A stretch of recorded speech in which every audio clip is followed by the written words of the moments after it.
عليكم المشاهدين، كي دايرين؟ لاباس عليكم؟ نتمنى دائما تكونوا بخير وعلى خير ومناقصكم حتى خير، وتكونوا دائما ناشطين وفرحانين مع الناس اللي عزازين عليكم.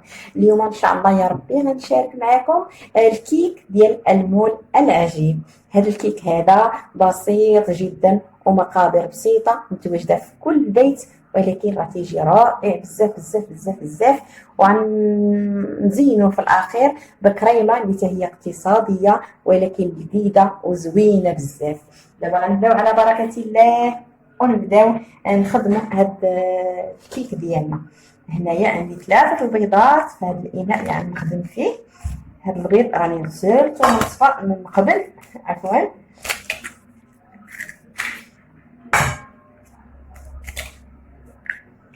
نحتاج 3 ديال البيضات،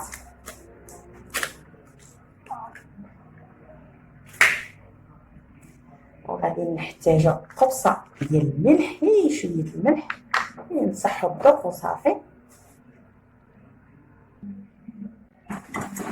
كما شفتوا معايا باللي درت هنايا شويه الملح. دابا غنضيف السكر سنيده، يعني كاس ديال العلبه ما مملوش، ناقص شي شويه. غنطرف مزيان حتى يتضاعف الحجم ويرجع اللون ديالو ابيض.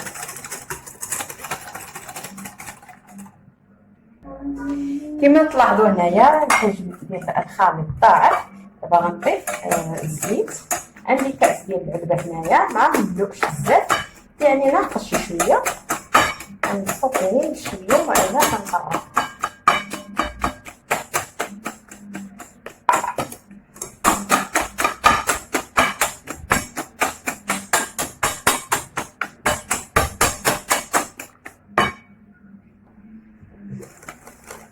دابا غادي نضيف الحليب. هنا عندي 4 كاس على هذا المقدار هذا.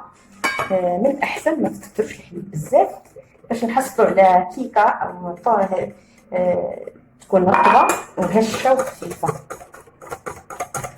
يعني الا قويتوا الحليب ما كنحصلوش على كيكه اللي هي تكون تجي شويه مدقصه تهزنا الطحين اكثر من القياس. دابا غنضيف قشور ديال الحامض. الدور ديال القشور الحامض هو اننا نحصل على واحد النكهه اللي هي زوينه ديال الحامض، وبالتالي تحيد لنا الزفوره ديال البيض.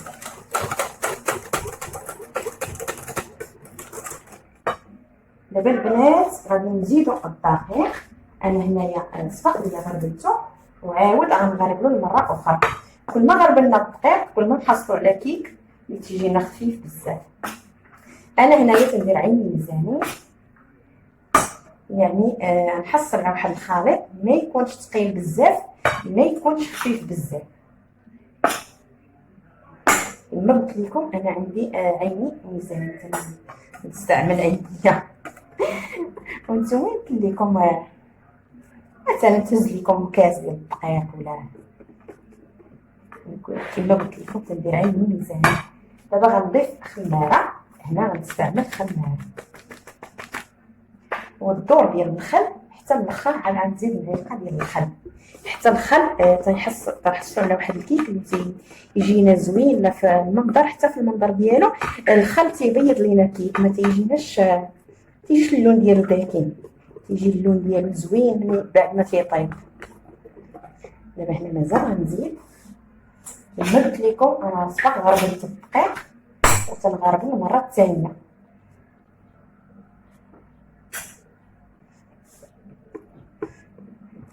تيقوني البنات هذا الكيك ديال المول العجيب تيجي خطير لا في المذاق وحتى في المنظر. هكا تزوقي به الطبيله ديالك الا جاو عندك الضياف ولا وحتى راسك على شله تيجي واعر بزاف والوليدات تيحماقوا عندي. بالنسبه للكريمه اللي غنزينوا بها يمكن لكم ديروا اي كريمه تعجبكم. المهم انا غنشارك معكم واحد الكريمه اللي تجي زوينه بزاف وتجي سهله واقتصاديه ويمكن اي واحد يديرها. هانتوما البنات مازال نزيد غير شويه، نزيد معلقه ما نفوتهاش. انا باغيه كيك اللي كيجيني رطاب بزاف، يجي خفيف. صافي غنخليها على هذا القوام هذا. نتمنى هاد الكيكه تعجبكم، وهاد الفيديو حتى هو يعجبكم. الا عجبكم ما تبخلوش عليا عافاكم، واخا راني عارفاكم كورونا تبارك الله، والمغاربه وحتى الدول العربيه اجمع كلهم يعني الدار الكبيره وما تيبخلوا على حتى شي حد، كلشي تيبغيو له الخير. اكيد ما تبخلوش عليا باللايك ولا بارطاجيتو. غنكون يعني نكون سعيده بزاف.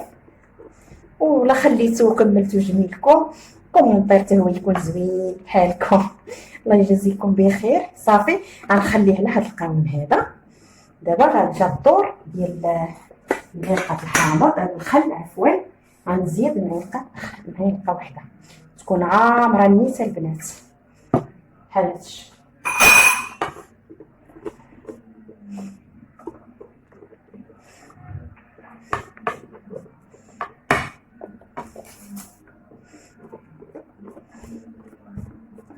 تيقوني البنات الخل تيجي لنا الكيك زوين بزاف،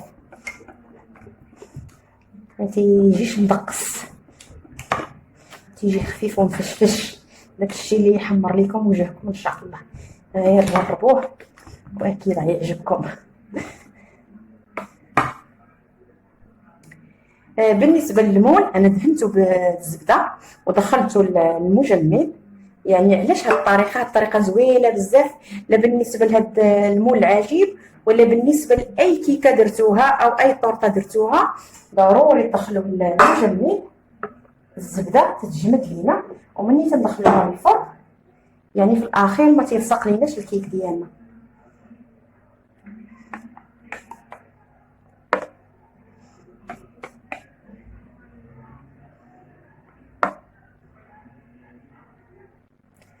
صافي المشاهدين، دابا غادي ندخلوا الفرن راني شعلته من قبل، غادي نخليه على 180 درجه. ندخل الكيكه ديالنا عفوا طيب في الفرن. عاد تاخذ لينا قياس ديال نصف ساعه حتى 24 حتى 44 او 45 دقيقه، والكيك ديالنا يكون موجود.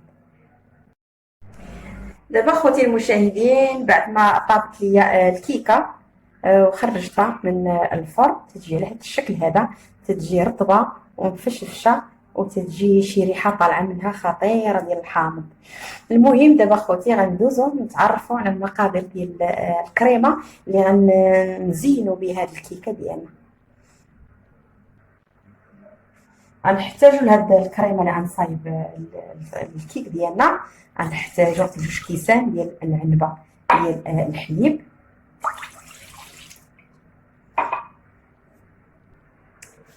غنضيف ليه 3 المعالق كبار ديال السكر سنيده، وغنضيف معلقه كبيره ديال العصير ديال الحامض، وغنحتاج 2 خنيشات ديال الفلان ديال الدرهم.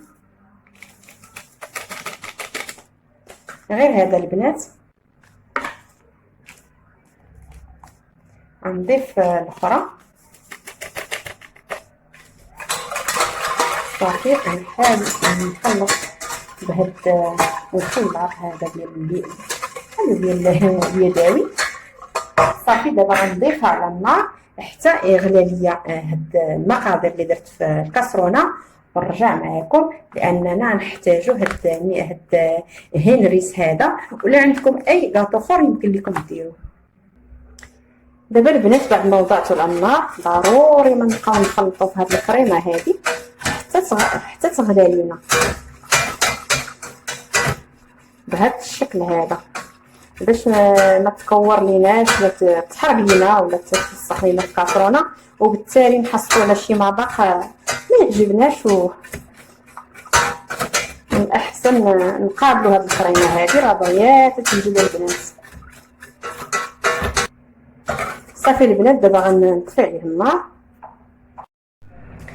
دابا البنات غادي نزيد هاد الروح ديال الحامض، نزيد واحد شي شويه، غير شي شويه نزيدو لهاد الكريمه، تيعطينا واحد المذاق زوين بزاف، وبالتالي تنحصلوا على واحد الكريمه اللي هي زوينه وخطيره في المذاق.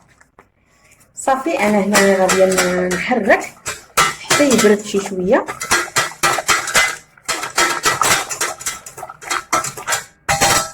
صافي دابا غادي نصبو في هاد الكاس ديال الضو اللي غنطحن فيه.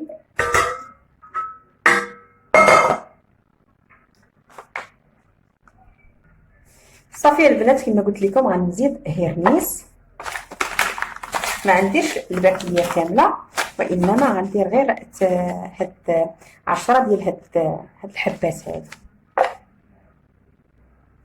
وغنحاول نطحن جميع هاد العناصر. نحاول نصب هاد الكريمه هنا. اول حاجه غنصب هاد الكريمه هنا الوسط بهاد الطريقه هكا، ومن بعد نجي نصبها هنايا.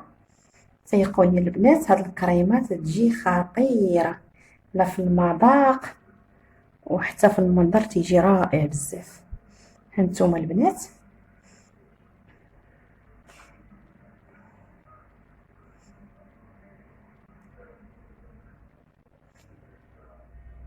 بهالطريقه هذه نحاول نصب بشويه باش تجيني الطورطه ديالي نقيه بحال هاد الطريقه البنات.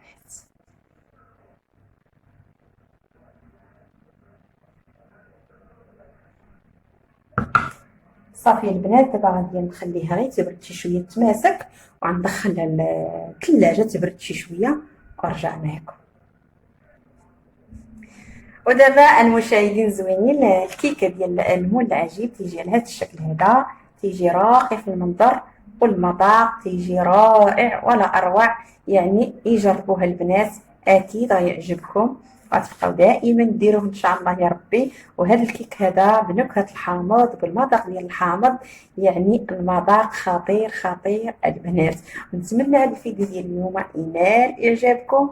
كما تنقول لكم دائما ما تنساوش لايك والكومنتير الزوينين ديالكم، وعلاش لا بارطاجي وعاونوني في هذه القناه. الله يجازيكم بخير. ودابا غنقطع لكم باش نوريكم كيفاش جات.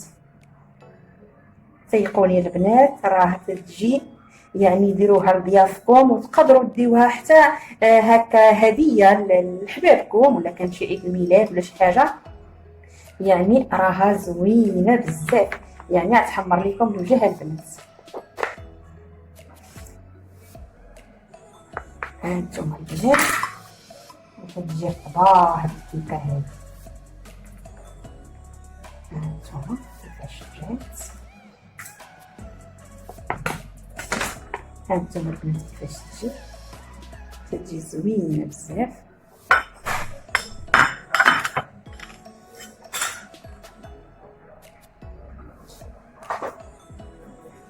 كما قلت لكم غير جربوها البنات. هانتوما الكيك كيفاش تيجي خفيف بزاف المذاق. جربوها وغادي تحكموا بنفوسكم ان شاء الله، اكيد غتعجبكم. نتمنى حتى نتوما يا تجربوها وديروها لوليداتكم ولضيافكم والناس اللي عزازين عليكم. والفيديو ديالي سهله، وغنقول لكم تهلاو في ريوسكم وصحتكم وراحتكم. دمتم في رعايه الله وحفظه. الى اللقاء.